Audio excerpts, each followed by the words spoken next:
Hello and welcome back to the Everyday Trainer podcast. My name is Meg and I am a dog trainer. On today's episode, I'm joined by my 4 lovely shadow students. So we're going to talk all about their experience in the program and also what brought them here. So you know the drill, grab yourself a tasty drink and meet us back here.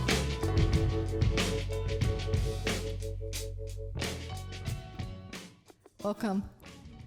Thanks for having us. Oh, goodness. All right, I'll sit back in the chair. All right, let's start with a few introductions of you all. So you're the chatty one. You're the designated talker of the group. So give us a little intro, name, where you're from. My name's Claire Daggy, and I'm from Florida. But I live in San Diego, so I'm kind of all over the place. Okay. You flew out here from San Diego, though. Yeah, it was That's worth pretty it. cool. Yeah. Good. I'm glad. Good. My name is Shay, and I am from Texas. Nice. Let's hear it. I'm Bailey, and I'm from Oregon, but I live in Florida. I'm Brittany, and I'm from the Bay Area. So we have 3 California people, right? Yeah. Yeah. Which I think is crazy and pretty cool because you guys literally flew across the country to come here. So I'm obviously very appreciative of that. And to kick it off, I want to kind of talk a little bit about this program, and then we'll get into what brought each of you out here and kind of your experience with everything. Cool? Cool.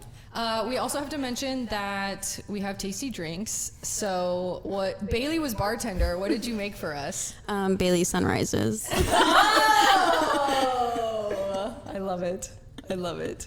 What is a Bailey Sunrise? A little bit of tequila, pineapple juice, grenadine, ice. That's cute. Is that like your party trick? Do you have a drink named after now. you? No, I just Yeah. today. Okay. Yeah. Okay, nice. So they all came out here to Orlando to do a 2-week shadow program, and essentially what that looks like is I got an Airbnb at a cute little property, and we are full operation. So all of the dogs that we typically have, board and trains, our daily training lessons, they got to kind of help us out with and witness how we run these dogs through a program. So when I was designing this shadow program, I really wanted to shape it around like what I wish I had when I was kind of in your guys' position. You're either a new dog trainer or you're interested in learning more about dog training, and the world of dog training is very intimidating. Yeah. Wouldn't you say? It's super intimidating, and I remember like when I first started, I was looking into like, okay, what sort of schools can I go to? Yeah. Who can I learn from? Some of them wouldn't even allow like women, You have to have it, yeah. which is crazy. And you have to have like all of this experience and hold the microphone closer to your Yeah, face. you have to have like, there's one college I looked into, you have to have 200 hours of dog training professionally before you can sign up. Yeah. And it's like the one that all the professional dog trainers have, and I'm like, well, how can I get this certification if I'm just starting off? Yes. And how am I supposed to get those 200 hours? And it's like, no one's gonna hire me if I have no experience. So, yeah, it was very difficult. It's very intimidating. It's very intimidating, yeah. And I think like a lot of the people who are running the programs are like kind of scary men, you know, and I think the world of dog training is kind of like run by these people, and I really wanted to kind of be like a fun place where everybody could learn about dog training and learn the very transparent side of like running the business, because it's easy to go to a seminar and somebody just stand there and be like, okay, you know, here's a dog and here's how we do the things, like now the dog is fixed, but you don't know like the day to day. So that was something that I wanted to really be transparent about in this program. So yeah, we got a really cool Airbnb for 2 weeks, and essentially what we did is we just loaded up all of our training dogs and brought them over to the house and walked you guys through how we work those dogs. So it's 2 weeks. You got to see the progress of the dogs of like when they first came in versus the end of the program. So let's kind of touch on that first. What are the biggest things that you guys learned about as far as like the dog training side of things go and getting to watch a dog progress through the program? I learned that the small things matter. It's things you probably don't even think about when you're at home with your dog every day, but it's important. Yeah, like what? Give us some examples. I don't know, just the yeah. Just the small times that they don't listen to you and you're just like, ugh, whatever, like I'm too tired to deal with this, but you need to deal with it if you have bigger goals. You need to remember the bigger picture, what you want for your dog, what you want for your future. If you're working for a certain thing, even just with your own personal dog or with multiple dogs, it's important. Yeah. And Bailey, let's talk about your background a little bit, which I think is pretty cool. Because when you first came in here, you're like, I don't know why I'm here. Just because you didn't have the like traditional experience like training dogs. But I do think your experience is incredibly valuable, and so many people are like in the same position as you. She also put herself down. Like, she kept saying, like, I don't know what I'm doing. I don't know what I'm doing. But, like, all of us looking at her, we were like, wow, she's going to be a great dog trainer because she has this experience. Yeah, yeah. So I feel like... Yeah, talk about it. Tell us. Well, that was nice, but thank you. Well, I work at the animal shelter. I started off as a volunteer, so I see a lot of things every single day. You see a dog first come into the shelter, they're either shut down and it takes a long time for them to acclimate, or you see a dog who came into the shelter fine and then they just deteriorate, and it's probably one of the worst things. Then you also see people surrendering their dogs because they pull on the leash, just multiple reasons, like bites and stuff. Lots of bite dogs come in, and it's just like, I wonder if I was a fly on the wall in that situation, like, could it have been stopped? Could it have been helped? So I just kind of want to be the person that's able to help these people and keep dogs out of the shelter. Yeah, and I think a lot of people who get into dog training are in the same position as you. You know, like trained dogs don't end up in shelters, and that's kind of like why we do balanced training, is because we are able to work through some more like severe behavioral issues that, you know, some other things might not solve. I also want to talk about your dogs too, because I think that's very relatable, right? So like, let's get into the story of your dogs and how you got them. So like the whole story? Yeah, the whole story. Okay, so I have a reactive shepherd, and one time I was walking him down the street and this other dog comes barreling towards us, and most dogs will run away when he starts reacting because they get scared. He has that big shepherd bark, but this dog just decided he didn't care, so he kept running towards us, and they got into a fight. It was a whole thing. I was rolling on the ground. Fast forward 3 months later, we still couldn't find his owners, so we decided to keep him. They were fine for about 2 years, and they started fighting again, so they are still separate.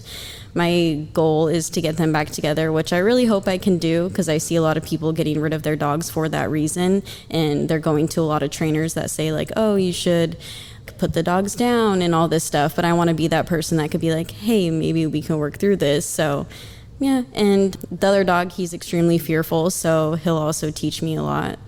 Every day is a learning experience. That's what I'm learning. Yeah, and what have you learned with them so far? I think I've just learned we have to work together to get through these problems, because Khalifa, he responded really well to everything, and it's almost like he doesn't have any problems. I know he still does, and we have a lot to go through, but I'm just amazed at how well he's done. So, and then Tyson, he has a lot of struggles, but most of it is fear. So then I have to show him that confidence. And one thing I have learned is that they have a lot of my worst traits.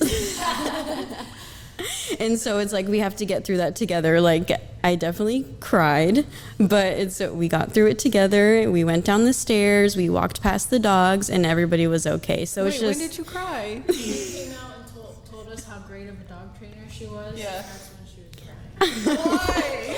Because she was frustrated that... Yeah. Can I tell her? Well... You made a comment, you said that the dog has never been told what to do or something like that, so she kind of took it more personal, like, I'm doing a bad job at raising my dog, when in reality she's going to be a great dog trainer, and it's just the dog overcoming its fears. Like, stairs might not be a big deal for us, but for them it's like, what the heck? So she was getting very frustrated, but to him it was like a big fear that was being overcome. I told her, take small victories like as a big. Yeah. So Tyson, she brought him upstairs, and he didn't want to come back down. Like, at all. No, luring, no treats, no nothing. And how did you end up getting him down? We used leash pressure, what we've been working on these entire 2 weeks pretty much, but with the other dogs it was just walking on the leash outside, and if they get in front of you, you give them a little bit of pressure, and when they turn around you let it go. But for him it's the opposite. a little bit extended. But he eventually came down, and I don't know, I think that's so awesome for him. It's such a small thing, but we learned a lot in that moment. And they're big moments for dogs, but small victories for us. yeah. So. And you are going to be a very good dog trainer. You are. I hope so. All right, Claire, you're on the hot seat. Tell us about kind of your experience. So you have your own dog training business, and you're kind of in the beginning stages of that. Tell us about that. I've mainly been working with puppies, trying to build a structure on how to let them thrive in a household, kind of depending on whatever that household looks like, if they have kids or if it's just a single family, and letting families know, like, this is what you need to put into their lifestyle so that you guys can live efficiently together. I live in San Diego, so a lot of people want their dogs to be free roaming, free leash, kind of do their own thing. So I've had a very big struggle on teaching owners on how to create structure and boundaries with their puppies, especially because they're super cute and you want to, treat them like a baby, and you don't want to give them hard disciplines to teach. But that's kind of been my biggest lesson with owners. It's like, they're cute, but as they grow older, whatever you allow to happen right now is going to continue as they grow older. Yeah, for sure. And how long have you been doing this for? 2.5 years.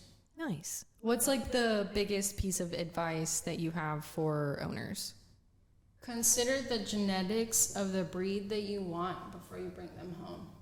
If you want a working dog, but you have a household that's more of a family matter, like you guys don't really do working dog things, and you want like a golden retriever, don't get a mountain dog. Exactly. It's just consider, like, there's very trendy dogs going on around right now, but you really have to consider, like, is this going to fit into my household and my lifestyle, and am I going to be able to maintain what this dog needs to? Yeah, I love that. And what was one of your goals with coming here? To be more confident in my dog training. And Okay. I'm going to adjust your microphone again. to be more confident in my dog training and understand the steps forward into, because I went to a dog training college, but they didn't tell me afterwards what I could do after I got my certification. So it was like, okay, I'm certified. Now what? Like, now what? And viewing all the dog trainers on Instagram and stuff, it was like, okay, everyone's got it down. It's so easy for everyone, and I can't do it. So coming here, it's like, okay, my goals are attainable. I just have to put the discipline and follow through. Yeah. And what are your goals?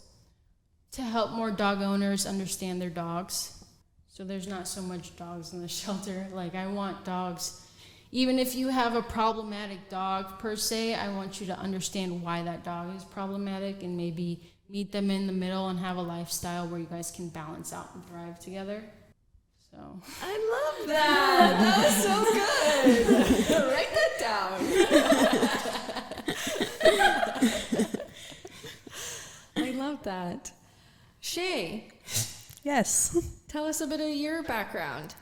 So I got my first puppy when I was 17 with the intentions of training her to be my service dog. Didn't really know what I was doing, but ultimately it worked out. And now I have Finley. I don't know if you can see her in the camera, but she's laying right over there. The golden retriever angel baby. We love her. But so in training her and, going through the whole 2-year process until she was fully trained, I really fell in love with it. And my ultimate goal is to eventually be in service dog training and help owners who are going through owner training with that whole process, because I never went to a trainer. I couldn't find one that was really helpful for me, but I know there's a lot of people that definitely struggle with owner training and struggle with all those kinds of things. And so I want to be able to help people. You know, if I can help someone have a dog that's helped me even a fifth of how much Finley's helped me, I would be extremely happy with that.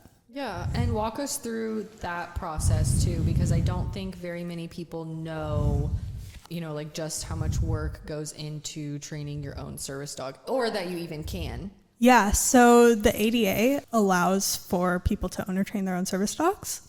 And so it really starts from the moment you get them. So I got Finley, she was 9 weeks, and it was like the day after training started for her. It's a lot of work. Obviously, you have to raise a dog that, you know, you have to socialize them a lot, and they're going to be put in a lot of weird different situations, and they have to be ready to kind of handle that. And then there's task training. There's different tasks these dogs can learn to help mitigate different disabilities. And so you have to do public access training where you're taking them into places both pet friendly and not pet friendly, and have them, you know, behave and so Do their job. Do their job, yeah. So it's a lot. Typically for most dogs, it's a 2-year process. That's definitely how long it took until I really considered Finley fully trained. And so, yeah, it's a lot. Yeah, and what's something that you wish like you would have known when you were first starting that process? I wish that, and this is just me, I wish I had been able to like tell myself back then it works out. Because there is, you know, not every dog is cut out for service work. It is a very demanding job. And, you know, they get put in a lot of weird situations where they're expected to behave really well and task and work. And so I wish I was able to go back and tell myself, what like my 17-year-old self when I just got her, like, hey, it works out. Like, because there was a lot of moments where I got frustrated. I considered pulling her from service work. I was like, she's not going to make it. And now she's so good. She's so good. Yeah. So like it does work out, as scary as the whole process can be. Yeah. And I think that's something that like I see with a lot of our pet owners also is I see the light at the end of the tunnel, so they get really frustrated with the little things, and I'm like, it's gonna be over with in no time. Yeah. Focus on the small victories because it all pays off. Yeah, and like the change doesn't happen overnight. You know, you have to go through that like sticky stage. That's what I always tell people. You're in this sticky stage where you're working through either like behavioral issues or like complex training. Like you're gonna get into that. So I think that's very helpful and relatable. And what was one of your goals that you could take away from this program? Just, you know, learning how to do it. I think that was like a big mystery to me, is I'd see people, you know, like training dogs and running board and trains, and it was just like I had no clue how any of that actually looked. And then also like all of the business side of it was super daunting to me, and so I'd definitely like have somebody fully explain it to me. I can read about it as much as I want online, but unless someone's like, this is a good example, like it's not gonna stick for me. Yeah, and that's something that when I was first starting off too, I remember asking trainers like, how long is the dog in the crate for, like in between training sessions, you know? And like nobody would tell you anything. It was all very like secret and behind closed doors, and I'm like, it's such a simple question, you know, like I just want to know how you're structuring your day. So I think a lot of people are, you know, feel the same way, especially when you first start off as a trainer. You're like, how do I do this? How many sessions a day do I do? How do I communicate with clients? How are we teaching things? All that sort of stuff. Yeah. All right, pass the mic. Brittany, you're up. What's the question? Okay, so let's talk a little bit about your background. So you're also a new dog trainer, and you're kind of like in the process of getting your own thing going, right? Yeah. Let's talk about your experience as a trainer, because you've worked for other trainers before, correct? Yes. Can we talk about that? Yeah. Just like a few minutes. All right, let's talk about the type of training that you have experience with. It was mostly positive, but it kind of transitioned to like balance training. And how long did you do that for? I was there for a little bit over 2 years. You're like pretty experienced. I could tell, like, as soon as I saw your leash handling skills, I was like, you worked for somebody. She Yeah. doesn't let dogs mess around with her. I know. I saw like a leash pop one time, and I was like, yeah. I caught it on video. Yeah. You also have a Rottweiler. Yeah. Yeah, so you don't let dogs bully you. No, because she's like, They're pushy. Well, yeah, she could be pushy. Yeah. So what was one of your goals with doing this? Like, why did you want to do this program? Mostly like to gain confidence and to see how like you structure the training business. Okay. And where were you at before this? Like, what were some of the areas that you were like, I don't really know how to do this? Because you're like a good dog trainer. You know the things. Yeah. I didn't know how to condition a dog to e-collar. Okay. That kind of stuff. Yeah. That was actually one thing that kind of surprised me about all of you is none of you had any e-collar experience, which is cool. I like that, but I didn't expect it, you know? Shay did. I Yeah. had used it briefly, but I don't think I used it very well, so I had stopped for a while. But Okay. And how has your perspective changed at all as far as like e-collar and stuff like that? As someone who's never used the e-collar, I can feel like I'm confident in using. I would use it on my personal dog now. Were you open to it before? I wasn't really well informed on what it was, and when I had my personal dog use it on another trainer, it was more like it was a different sensation. I don't think it was an e-collar. What was it? I don't know, it made a sound whenever you would emit it. It was like a ringing sound. Like just a tone? Yeah. Okay. It would psych dogs out. So that was my impression on what an e-collar was. Okay. And when you used it, I was like, okay, this is totally different. This is like not a big deal. I could use this even on my older dog who's kind of anxious. When I go home, I'm going to get it for him. Nice. I love that. I've like converted you guys. Yeah. Both my dogs are getting an e-collar. Nice. It just allows for super clear communication and like people don't get that. Like, don't you see the difference in the dogs? Seeing it in person, it's definitely a big difference because you don't even have to go that high up. It can be 1, 2, and the dog's like, okay, I don't want to mess around. Yeah. And it doesn't, It's just a sensation. it's just reminding them like, oh, okay, I got to do this. Yeah, and it's very clear, like on and off. That's kind of what I, talk to people about. I'm like, with a leash, it's very, like you have to have a lot of hands-on skill to be really timely with a leash. But with e-collar, it's so much easier because it's like a button on and a button off. Like you let go of the button to turn it off. So it's easy to be like, okay, pressure is off immediately. Whereas leash is kind of like, it's a little more blurry of a line for dogs and owners too.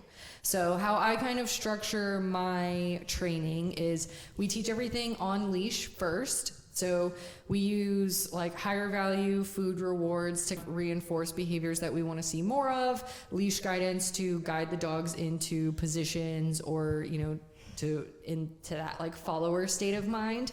And then once we have a dog who understands leash pressure and how to give into it and what we're asking of the situation, then we layer e-collar on top of that. So you guys got to see the full process of us getting newer dogs in. I think we had them for like a couple days before you guys got here, but getting new dogs in that really don't know a whole lot and layering all of these things on so that now they know the expectations, they know what the e-collar is, they know how to turn it off, and we're able to use it to help them kind of like navigate behavioral issues.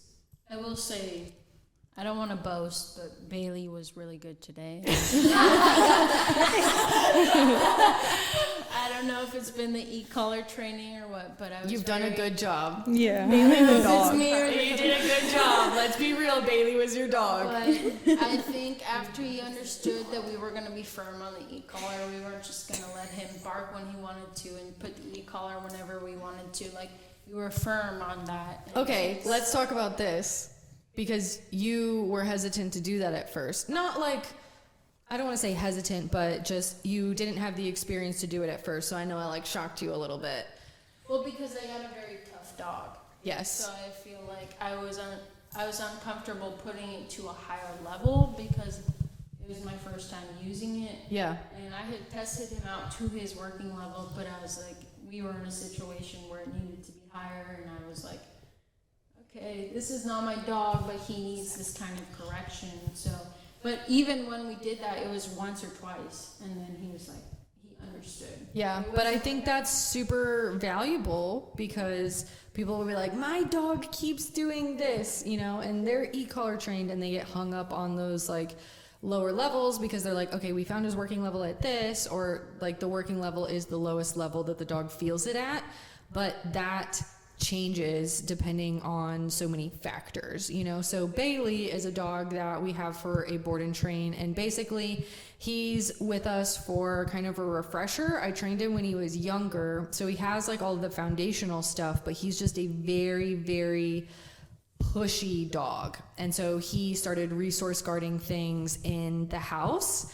And so his owner was like, I don't know what to do. You know, like he's starting to kind of come at us over things. And you got to work with him a lot and kind of see that like pushy behavior and the value of being really firm with him. So we were out at like downtown Winter Park. It was super busy. We were doing an outing, and I intentionally choose a place like that because it's so busy. It doesn't allow the dogs to fixate on any one person or any one dog. So it's a good way to socialize a dog without them like, you know, hyper focusing and like staring at another dog and reacting. You know, there's just like so much. So it was a super busy place, and Bailey was really pushing your boundaries. Right? He was dragging you. He was barking like literally the entire time. He's just like an anxious dog with like a lot of big feelings, and he was giving you a hard time. So she was hanging out around like lower levels, and I grabbed the e-collar and I dialed up. Now I know him and I've trained him before, so I know that like he needs those higher levels and needs like a firm correction to be like, hey, you gotta knock it off. Like we cannot do this. You cannot be screaming in public like this, basically. And it only took like once or twice to correct it. It only takes once or twice. Yeah. So that's kind of the thing, is I would rather correct a dog one time at a higher level than be nagging them constantly at those lower levels. And that's something that so many of our owners get hung up on, is they're scared to dial up. But I'm like, listen, the dog tells you what level is working. You know, like we were trying lower levels with Bailey and he was just like blowing it off. Like it just was not doing what it needed to do. So we dial up, we correct him. Yeah, like I said the other day, I'd rather be uncomfortable personally and make a difference in the dog. Like, I don't want to do this, but I know it's going to help the dog. And it'd only be once or twice, and then I don't, you know, it's like they're not going to constantly do that if it's that kind of situation. Yeah, and too with Bailey, like his owners are very much on the verge of like rehoming him, you know, and that was one of the things that I said to you of like, look, I'll be the bad guy. I'll correct him because if I don't do it, yeah, his best chance is for somebody to be firm with him. And like, I am that person for so many dogs, you know, but it's a tough place. It's a tough place to be in. Today made me happy because he was on place. He didn't whine. We did walking drills. He didn't whine. Like he was engaged, and I didn't have a e-collar on him. Like he kind of already picked up what we were doing. Yeah, so. He did really good today. Yeah. Nice. We're proud of Bailey. So what were some of the other things that you guys kind of learned, like watching the dogs progress through our program? I think the importance of consistency, and I think that's a really hard thing. Like, you could send a dog to a board and train, and then they can come back home. But if you're not going to keep up with those things, then it's not going to matter. Because even the dogs that we were seeing every single day, if we didn't say, like, hey, get back on your place, like, Blaze, keep going back to place, yes. Then they just learn to blow us off and be like, whatever. And we're supposed to be the people training them and getting ready for and for them to go back home, and if their family is just like whatever with them too, then there's not going to be a difference, and they could be rehomed or whatever the situation is. And so it's just like, you have to be consistent. It's hard, but you have to do it. The dogs were kind of bullying you in the beginning. Because it's easy to bully me. No, but they don't bully you anymore. She closes her treat pouch tight. All the dogs rob Bailey's treat pouch. My dogs bully you still. Yeah. I know. Oh my gosh. Yeah, they were definitely bullying you at first, but you learned very quickly, and your handling skills improved so much, over these 2 weeks. Like, seeing you from the beginning where you're like tangled up in a leash, and then you're doing walking drills with Gretchen and like feeding her with your left hand, and like, it was so cool. It was so cool to watch. Well, I'm glad. I mean, that's why I came. I knew I would probably be like the underdog, but it also helped that everyone was super nice. Like, everyone in the room, not even on the camera. Yeah. But everyone was super nice. It was just an awesome experience, and it's my first step, but I think it was a good first step. So I'm excited. I wish my first step was like this. Yeah.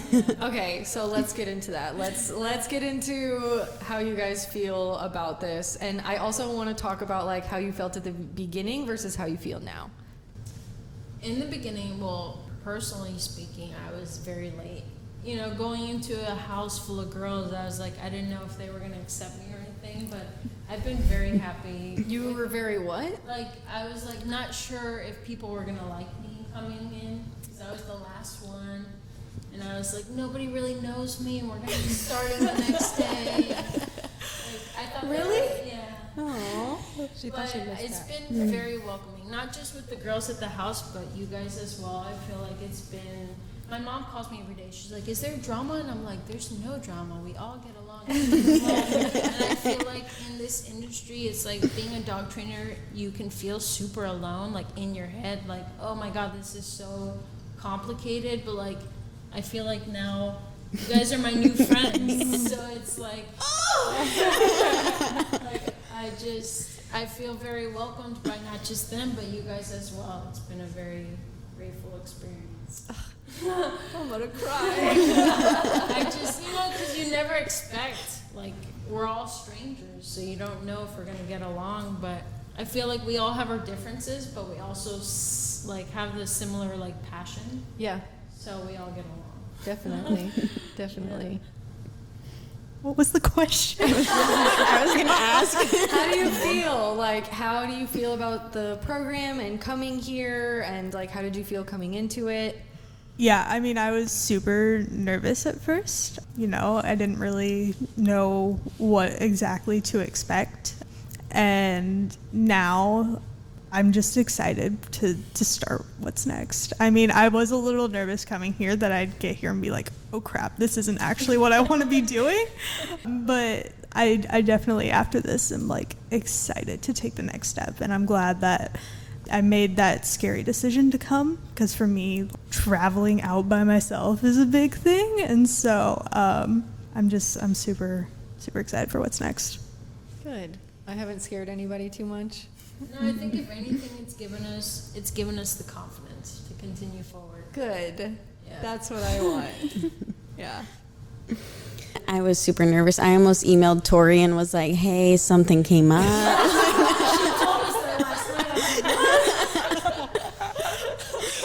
But I decided to come. And at first I wasn't even going to bring my dogs, because that was also, like, you see all these people on social media and you're like, oh, their dogs are perfect. And, like, my dogs are not perfect, but then I ended up bringing my dogs, and it was a lot better than I expected, and just the whole process was a lot better. My first day, I looked like I never touched a dog before, but eventually that got a little better too, and I guess it's because I come from a place like where we don't really tell the dogs what to do. Like when they get outside, it's literally just so they can go potty and play and enjoy the sun.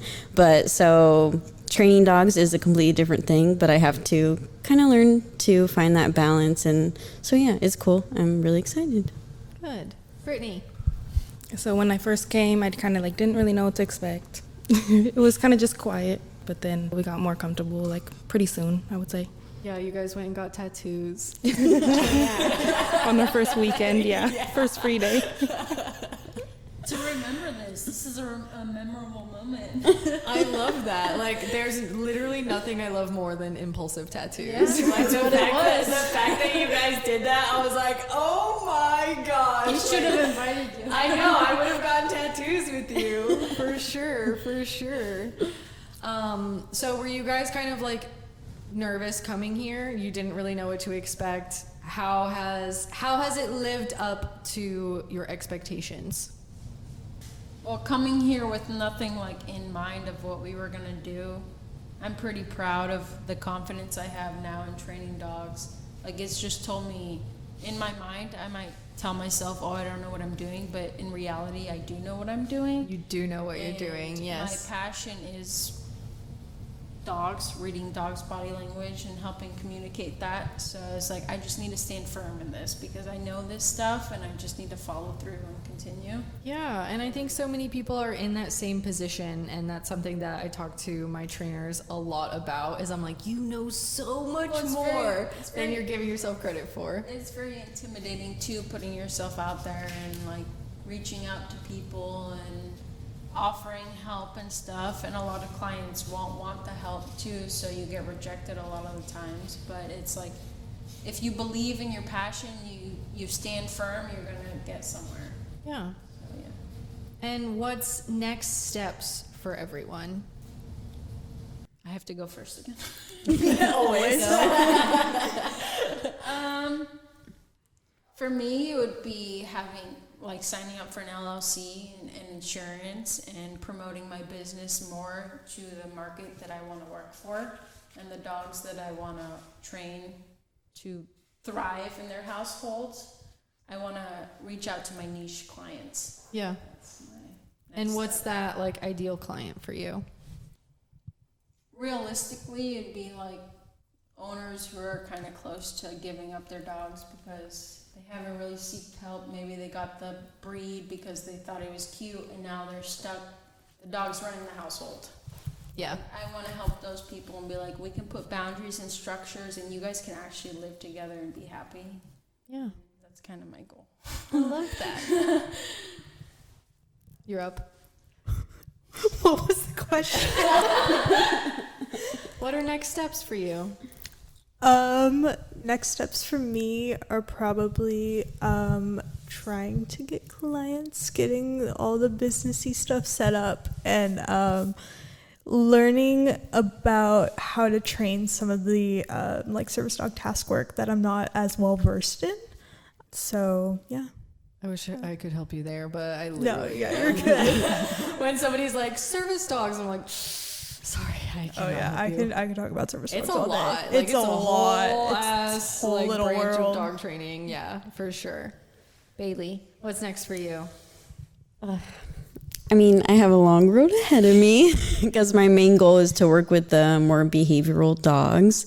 But I think for right now, I'll just take fosters home from the shelter and just reach out to people. I was even telling Claire, I was like, I'm just going to put flyers around my neighborhood because I know there's dogs that live there, but nobody wants to walk them because they literally can't. So even if I could help them, like just getting their dog outside, that'd be awesome. So I'm just going to start really small, not bite off more than I could chew, but just keep moving forward. That's my goal. That is a big step. Yeah. Just to walk their dogs. This girl. Because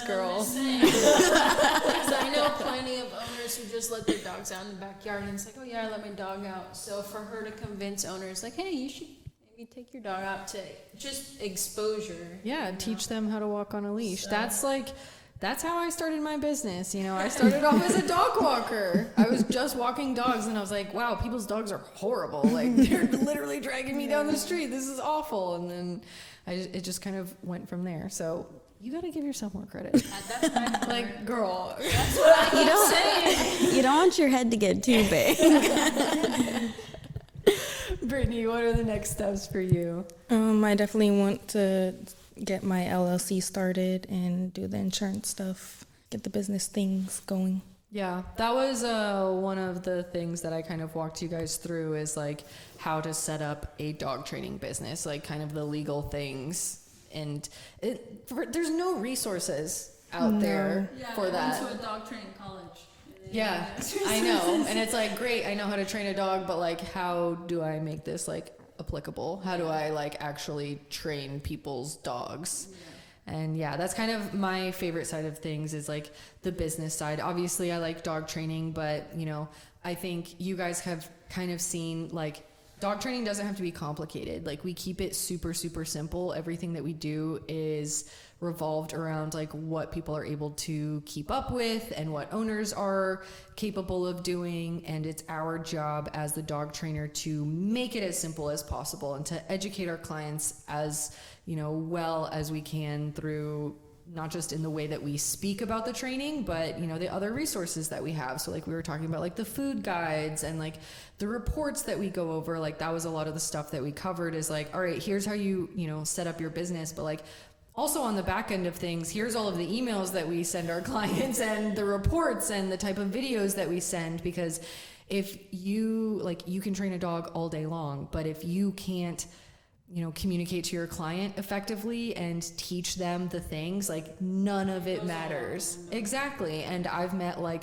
the most skilled dog trainers who are struggling in their business because yes, they can train a dog really well, but they cannot communicate to owners. They cannot like relay their message at all. So that's like a big part of this that I wanted to, you know, communicate to you guys, is like, it's not just about training dogs. You know, the training part is very simple and it doesn't have to be overcomplicated. Where most people struggle in kind of like the stage that you guys are in is like, how do I set up an LLC? Like what legal things do I need? How do I take payments? You know, stuff like that. So I think it's really important to be, you know, transparent. For me as a business owner of like, hey, I went through all of it. Like in the beginning, I had no idea what I was doing and I had to spend all of this time like researching all of that. So that was one of my goals for you guys to take away from this program, is like, yes, the dog training is valuable, but you also see us like running out, taking phone calls and like pulling our laptops out, you know, like that's just as much a part of what it means to be a dog trainer as, you know, the training dogs part of it. With that being said, what are kind of like I know we touched on, you know, like next steps for you guys, but on one of the first days that we talked about business stuff, I had you guys write down each of like your goals and where you envisioned yourself in, you know, the next year or so. So let's talk a little bit about that, because I think that's also, you know, very relatable. And one thing that is really cool about like you guys and this group of people is like, you are all in different stages. And you all have come from like different backgrounds of dog training. So what was that like goal that you guys wrote on that piece of paper in the first week? Well, like I said before, I'd like to help dog owners that are struggling and thinking of maybe putting their dogs up for adoption, kind of helping them communicate and understand why they're having those problems, and maybe putting structure in to maybe give them a last chance and see if this will work out. Because a lot of the times I feel like owners get the dog not considering the genetics, and then they just let their dogs free roam and do whatever, regardless if it's a family dog or a working dog. And I want them to understand that it's what they're bred for, and we have to put this in place for them to thrive. Yeah, you also talk a lot about kind of like nutrition stuff too. Yeah, I feel like I think that is very important in like who you are as a dog trainer. You know, you're not just looking at behavioral stuff, you're also looking at nutrition, because that does play a big role in it. Yeah, I've seen a few times that dogs who are very agitated or very anxious, it is because of their diet, and it's something in their gut. A lot of the gut microbiome relates to our brain. So if they're aggressive or reactive, it could be because of their diet, but I've had 2 clients already where we've switched the diet and they're less anxious.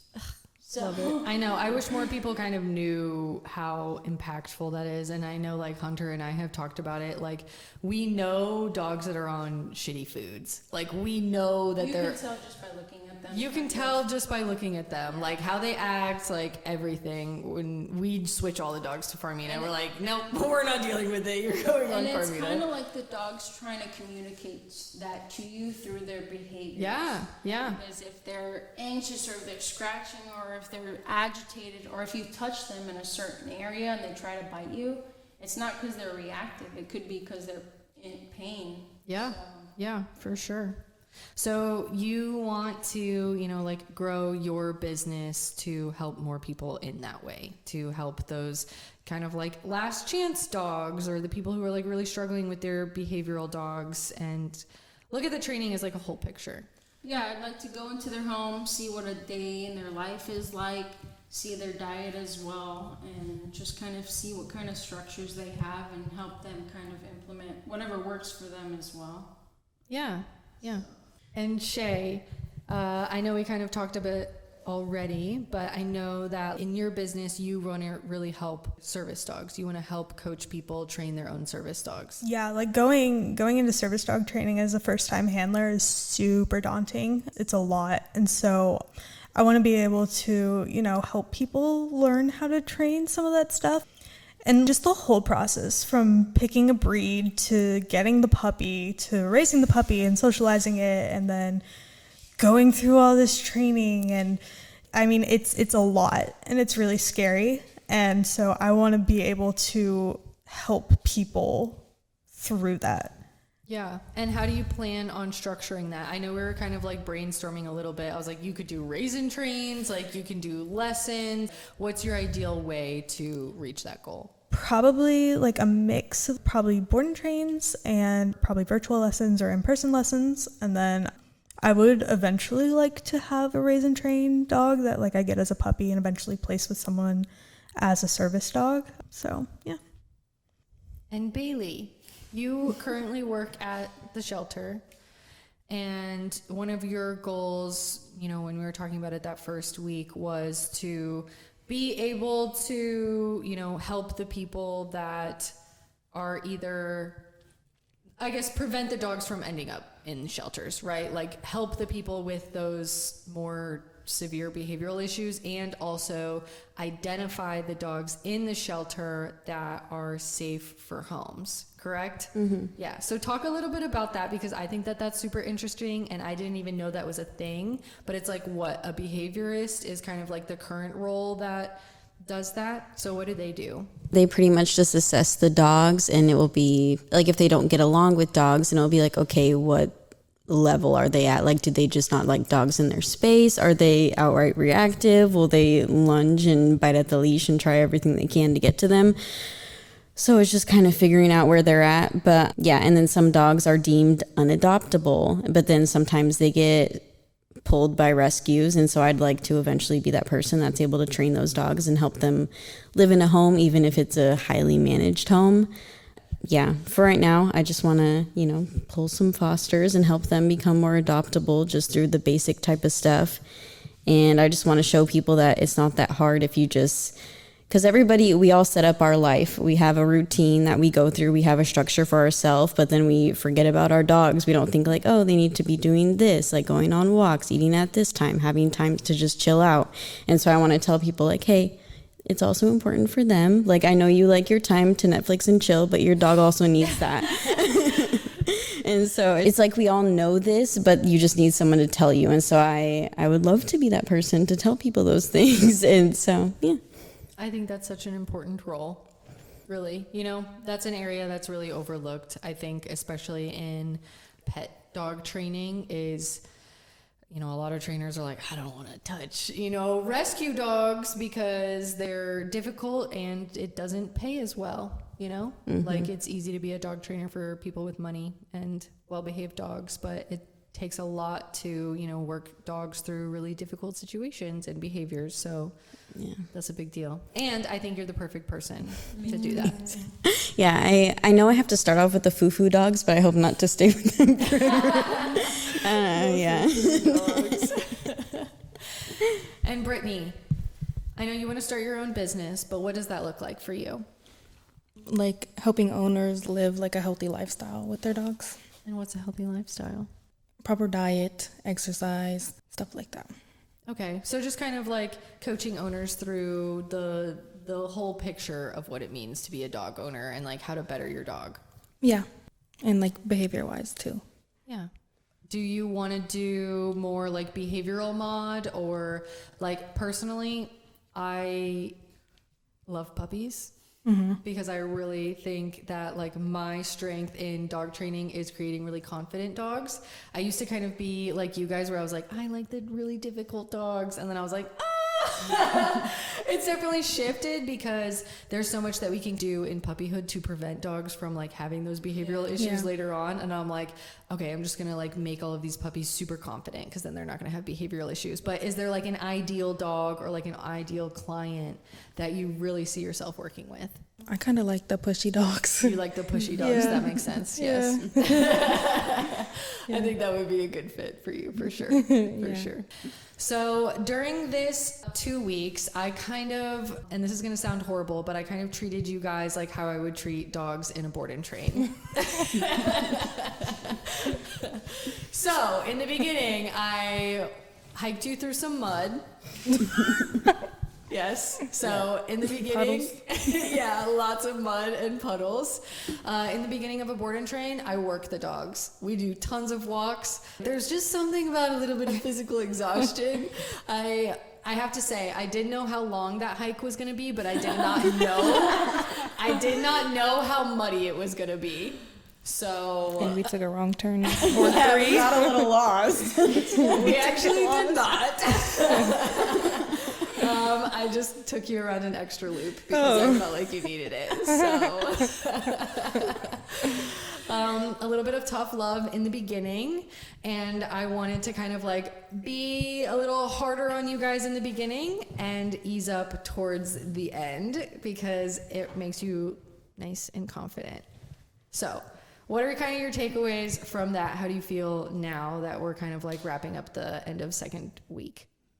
I kind of understand how you structure your day with dogs now. Like how you take them out, and you have the active training and then the inactive training. And I kind of understand how that structures in the dog's brain because you have to, before you ask them to do all these kind of commands, you got to make sure that their Needs are fulfilled. Yeah, needs are fulfilled. They're exercised for sure. I kind of like seeing how you structured your day. That was kind of one of my biggest questions on like how you do it when you have so many dogs too.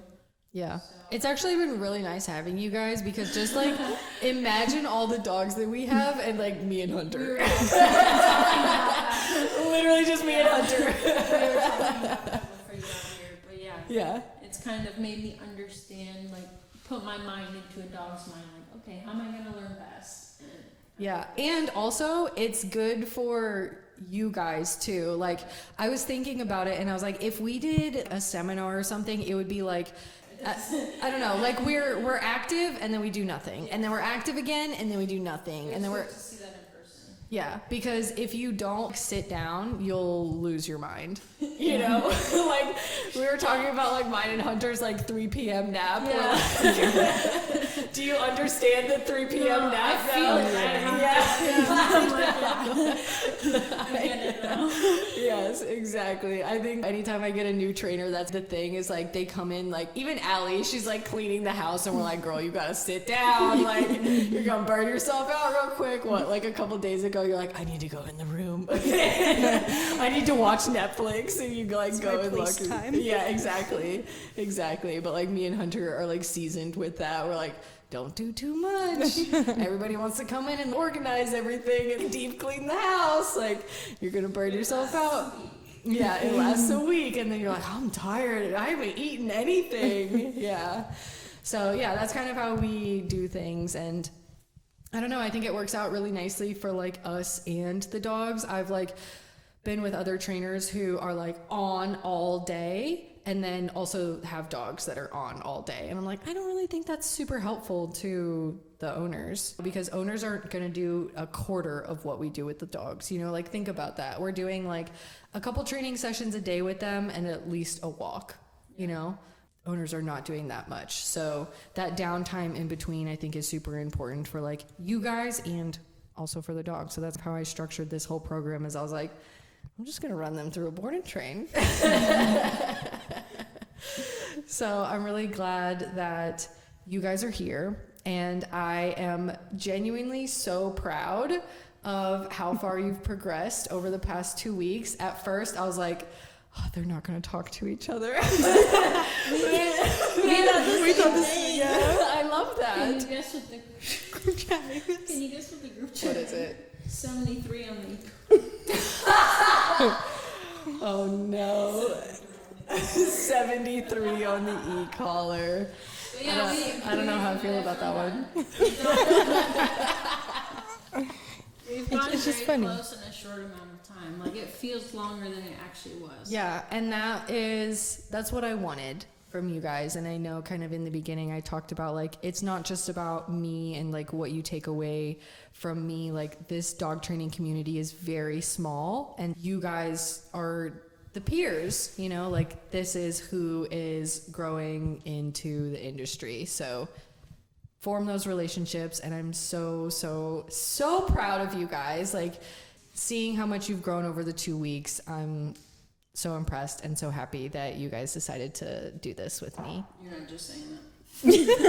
No, I'm not at all. Like I've been talking. I do feel more confident. Like I do feel like I'm more confident than I came in here, because I was like, do I know what I'm doing? But now working with you, I'm like, okay, it's kind of the same thing that I've already been doing. I just need to be But not even just confidence in dog training. Like you just like as people, you know, this is a nerve-wracking thing to come into. most definitely. Yeah, and I didn't like, it's not like I like gave you guys an itinerary or like a super set schedule of this is what we're gonna do every day and this is what we're gonna cover. So you're walking into it like pretty blind. Yeah. And that's a lot. Give yourself some credit to like come here and become friends and now like leave here with all of these goals and ambitions. Like this is why I did this, you know, and it's super fulfilling for me to be able to like see that and provide this for you guys. So thank you so much for being here. Thank you for doing Yeah, I was this. gonna say thank you for putting this all together, because even though I didn't know what I was getting myself into, I was like, okay, well, I look up to you so highly. I was like, whatever she's got put together, it's gonna be worth it. Yeah. And it's gonna pay off. Like I wasn't like, oh, is this gonna work? Like I was like, she knows what she's doing. I had full confidence in you, so I was like, I wasn't like if it was anyone else, I'd be like, can I get an itinerary? But like I felt like you knew what we needed to do and like how we needed to structure the program. So I was like, okay, whatever she has planned, even if it's awkward, like I was like, I'm still willing to put myself in that situation because I do look up to you. So I was like, she knows what I need. So it was like, you know, it was worth it putting myself in an awkward position. I really I appreciate don't know about that. you guys. The spokeswoman here. I agree. And I'm glad, no offense to the guys, but I'm glad it was all girls. Yeah, Because no guys applied. I can't imagine why. Yeah. But I think it was cool. It was like a girl power confidence building. Like we're all going to do these cool things. Even you guys, you're already doing the cool things. I mean, you guys are too. But like, but you're like going to go do your own thing and like you're doing your thing. And it's just, I don't know. It was just so awesome to meet everybody and know that so many good people are in the space, because it's really intimidating just seeing people, you know, on social media or just around. You're like, ooh, but it was good. I loved it. Good. I'm so glad. Well, thank you all again so much for being here. This was truly like genuinely one of the most fulfilling things I've done. And I'm kind of in a big shift in my business, and I'm kind of like a firm believer that everything happens at the time that it's supposed to happen and for a reason, and you come across the people that you need at the right time. And I genuinely believe that's why all of you guys are here. So That's what I felt too. That's how I felt coming here, because I've looked into other like people's shadow programs, and yeah, this was the first time where it was like, okay, I think I can do this It was very welcoming. good. for sure. That's what I wanted. I didn't want it to be crazy intimidating. Sometimes I can be a little scary. People can be scared of me, so I tried to not be scary. That was like my biggest thing. I was like, Hunter, I think they're scared of me. No, it's been very welcoming. I'm glad we all showed up. That's why I feel like we all came here for a reason. Yeah, I think so too. Well, thank you guys so much for this. This has truly been like the best experience for me. I know that it's your experience, but it's honestly just as much for me as it is for you guys too. You know, like getting to see how much you've progressed and like grown over the 2 weeks is amazing. And I hope you all know that I'm always going to be in your corner. So whatever you guys do, like moving forward, I am right there with you and will help you in anything that you've got going on. Yeah. You can't get rid of me. You're stuck with me now. So That's what I was gonna say. Stuck with us. you have my number. That's a big deal. I don't really like give that out. So take advantage of it, you know. All right, guys. Thank you so much again. This has truly been like the best experience ever. And I'm so happy that I got to share it with you guys. Thank you. Thank you. And thank you so much for listening. We will see you back here next week.